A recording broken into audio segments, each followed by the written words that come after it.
Hey guys, welcome back to today's video. Today is Wednesday, September 15th, 2021, and yesterday was the California recall election in which voters went to the ballot box and ultimately decided whether or not they were going to keep Gavin Newsom in office. Now, it wasn't just the ballot box. In fact, the majority of voters in California, Democrats and Republicans, again, the majority of them, voted by mail this election. This was largely due to the fact that the state of California opted to send every single registered voter a ballot so that they may return it in time for yesterday's election. But looking at the recall results here, this actually goes well beyond what my expectations were and what many people expected of this recall election. I personally thought that Gavin Newsom would be able to be in a safe position, and he was in a safe position, but it seems as if right now that my prediction was off, but not in a way that was actually more beneficial for the GOP. In fact, as it stands right now, it seems as if I underestimated the Democratic support across the state of California. Now, with 30% left reporting, I am not going to make that final determination that I was 10 points off on the overall margin. If I was 10 points off, obviously that is something for me to go through and understand, but also it's just fascinating to see that Gavin Newsom has such a large chunk of support after this recall election at one point in time was within a percentage point. So all around here, what I see from this recall election is that the Democratic Party absolutely turned up and turned out for this election. They were able to corral around this idea that the recall election was a partisan one, and I'm not trying to insinuate that it wasn't, but a recall election in itself is inherently nonpartisan, but obviously it was triggered and proposed by the California Republican Party, whether directly or indirectly. Now, it doesn't really make sense that this recall election actually occurred, though. I do want to criticize that for an instance, just because it costs a lot of money when you take a look at the money that was being utilized within this race. This race itself cost taxpayers $271 million for this recall election to actually occur. It was a waste of money, as we now know, and honestly, it never really needed to occur in the first place with such small deadlines. Such small requirements. The requirement was, in this case, that voters in California needed to sign a petition, 12% of the population, so 1.5 million valid signatures in order to trigger this recall election. But keep in mind that Donald Trump received 6 million votes in the 2020 election and received nearly around 30% of the overall vote in the state. So for just 12% of the electorate to trigger an entire recall election does question the legitimacy of that recall process and whether or not it should be changed or petitioned for the future. All around here, though, even though it was a waste of money, it is a good result for the Democratic Party, and I'm sure that they are very happy with the numbers that they are seeing today. Looking at the no result, Gavin Newsom was kept in office as of 70% reporting with 64% of the vote. The yes on recall only received 36%. And the reason why that is so substantial is because in 2018, Gavin Newsom only received 62% of the vote and was widely expected to underperform his 2018 numbers. 2018 was a blue wave year. Democrats won the generic ballot by over 8 points. So looking at California, it was never really an expectation that Democrats were going to do as well as they did in 2018 in this recall election, but in fact, it looks like they might have done better. And this actually might bring us to a point where the polls were off by double digits, but not in the way that people were predicting.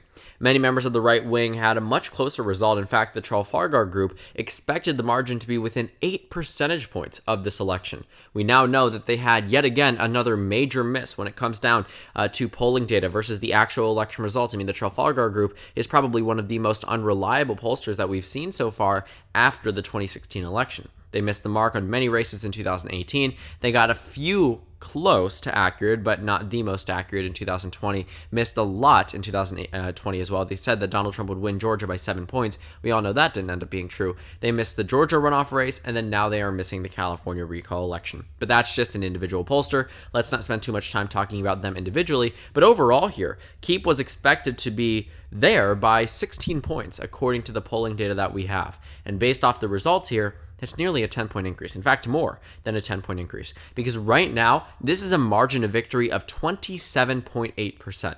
If the polls had said that Gavin Newsom was going to be kept by 15.8, that is nearly, actually, exactly a 12-point increase relative to what the polling data actually suggested. And that is just something that cannot be ignored. Regardless of which side the polls swing to, a lot of the time, they should give us a very accurate indication, at least within the margin of error, as to where this state is going. And it wasn't just one poll that actually messed it up. The polls fluctuated between 11 and 19% within the keep column, but many of them, and in total, averaged around to 15, 16 percentage points. Now, my projection was the victory here for Gavin Newsom by 17, 18 points. I said it could go between 17 and 20 with my estimation. That ended up being wrong. And of course could reduce down to that because a lot of the vote that is outstanding is vote from Election Day. But also, I also see in many of these counties that a lot of the Election Day vote has already been counted, and there are still mail-in ballots that need to be counted. Many mail-in ballots in the 2020 presidential election were not counted until days after the election in California. In fact, California, as the most populous state, 1 in 8 Americans live in California. This state itself was spending days upon days counting their ballots simply because of how many people voted in the election. And if you want to compare turnout levels here, you can actually take a look at the amount of votes in total. Here in the 2020 election, around 17 million people voted in the 2020 election. Well, in the recall election, only about 9 million people voted as of 70% reported. I do expect this to go well above 10 million votes, but the point is that turnout actually wasn't as high as it was in 2020. And while it may have started out that way, where the turnout levels seemed to be matching, that was just an initial excitement within the race, and then it started to plateau. You can never expect turnout to be as high as it was in a presidential election, much less in 2020, which was the highest year for turnout since 1900. That's right, over 100 years had passed before we had seen levels of similar turnout as the 1900 election, in which 2020 was able to rival with nearly 2 in 3 registered voters voting in that election. A very consequential race. But all around here, no matter where you look, the pollsters seem to be wrong. Now, Real Clear Politics says that the final result is 28.4% no, do not remove. We know that's not true. These numbers are not updated, so I don't know entirely why they put the final results up yet, but there is still some interesting results to take a look at. I'm not sure where they're getting the numbers from. As you can see here, that it is different than what the results are showing on the polling data page, but it really doesn't matter. The point that I wanted to show you from Real Clear Politics is that they also missed the mark. And despite Joe Biden's approval rating deteriorating across the nation, according to Real Clear Politics and FiveThirtyEight, this did not impact Gavin Newsom the way we thought it would. In fact, he seems to be doing better than he did just 3 years ago in the 2018 midterm elections. And it also reminds me of what we saw happen in the past in California. Now, Gavin Newsom probably isn't going to do as well as Joe Biden, but the fact that he's close to that is insane to think about. I made a point to note that looking at these new numbers in the state of California before the election had occurred, that Gavin Newsom was at a point where he could potentially reach his 2018 numbers or get close to it. Now it's a question of whether or not he reaches it simply by falling off with more and more votes being counted. He's already way past his 2018 margin of victory of around 22, 23 points. To be up by 27, 28 points is monumental, considering that there was a point in time in which the polling data had indicated that keep and remove were in less than 0.25% from each other. 0.2% divided the keep and the remove in this race. And now we know that Gavin Newsom will be kept in office by at least double digits and 99% more than 20% by the final margin. That is what the story is here. That the numbers were so bad for Gavin Newsom at one point that Democrats really rushed into this race. Joe Biden campaigned for Gavin Newsom with Gavin Newsom. Kamala Harris campaigned for Gavin Newsom with Gavin Newsom. Elizabeth Warren, Alex Padilla, recognizable names across the state came in, swooped in, flew in from the East Coast or from Washington, D.C., or that's part of the East Coast, obviously. But looking at what happened here, the Democratic Party rushed into this race because they thought that it was a possibility that Gavin Newsom was going to be recalled. We know now that this was never a realistic possibility and that Gavin Newsom was going to remain in office and is going to remain in office through 2023. And then that election in 2022 will occur. And of course, it's up to voters then to decide if they want to keep Gavin Newsom again. But chances are that he will be kept in office. This recall election is a very good sign for Gavin Newsom's re-election bid. In no way does it indicate any type of negative sentiment towards Gavin Newsom across the state. Obviously, around 35 to 40% of the electorate was going to vote against him as indicated by the polling data, but the fact is, if he's outperforming 2018 numbers, he's doing very well. as governor. If he does better by the time that 30% once that 30% is counted and the result is better than it was in 2018, I'm telling you now, Gavin Newsom is absolutely winning re-election. He's not losing to a Democrat, and it in no way indicates a loss of support for Gavin Newsom or for the Democratic Party as a whole. Overall here, what we're seeing here is that, well, number one, this was a waste of money. Number two, Gavin Newsom is doing very well. And when I say it's a waste of money, I don't just mean for the taxpayers' expense. I also mean the money that was being raised for people who supported the recall election. The frontrunner in this race, Larry Elder, who was touted in many degrees as the Donald Trump of California. Now, if you take a look at this second choice on the ballot, this second question here, who do people want to replace Gavin Newsom if he was to be recalled? Now, the reason why Larry Elder has 46.9% of the vote, and don't let anybody try to tell you otherwise than this, the only reason why that is there is because many Democrats, 4 million voters, opted to leave that question blank. Democrats sent out mailers, they sent out notices, they sent out ads with Biden and Harris saying to leave that question blank. And many people thought that this might be something that would end up hurting the Democratic Party later on if they did not have a replacement candidate, and eventually Gavin Newsom, in that case, was recalled and a Republican took that place. But they kept going down to the individual part of it and saying, do not answer this question. It doesn't matter that there are 13 to 15 Democrats on this ballot. Do not answer the question. And the voters listened.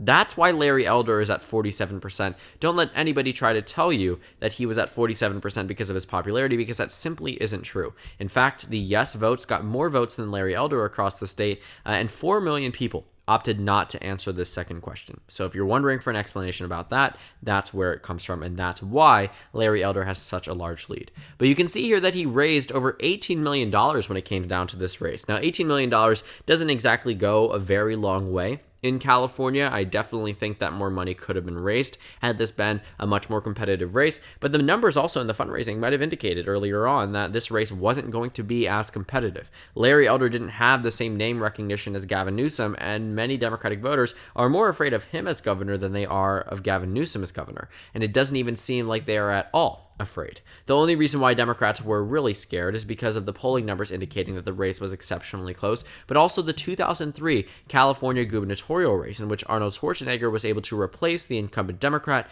Gray Davis. Only 4 recall elections have ever occurred in the United States, 2 in California, 1 in North Dakota, and 1 in Wisconsin. Only 2 of them have been survived. In 2003, the recall election went through and the governor, Gray Davis, was ousted, and another one in the 1920s in North Dakota in which the governor was ousted as well. In Wisconsin, in the 2012 recall race, the Republican governor there was kept in office. That was Scott Walker. He went on to win re-election 2 years later. And then also, now, last evening, when Gavin Newsom is remaining and was voted to be kept as governor of the state.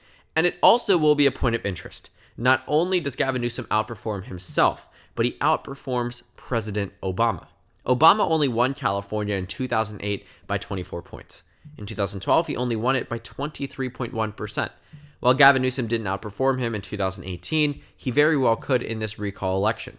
From a race that was expected at one point in time to potentially go bad for the Democratic Party, to a point where the Democrats would have lost this race and a Republican would have been in office for a year and a half. That was something that Democrats were considering as a very real possibility.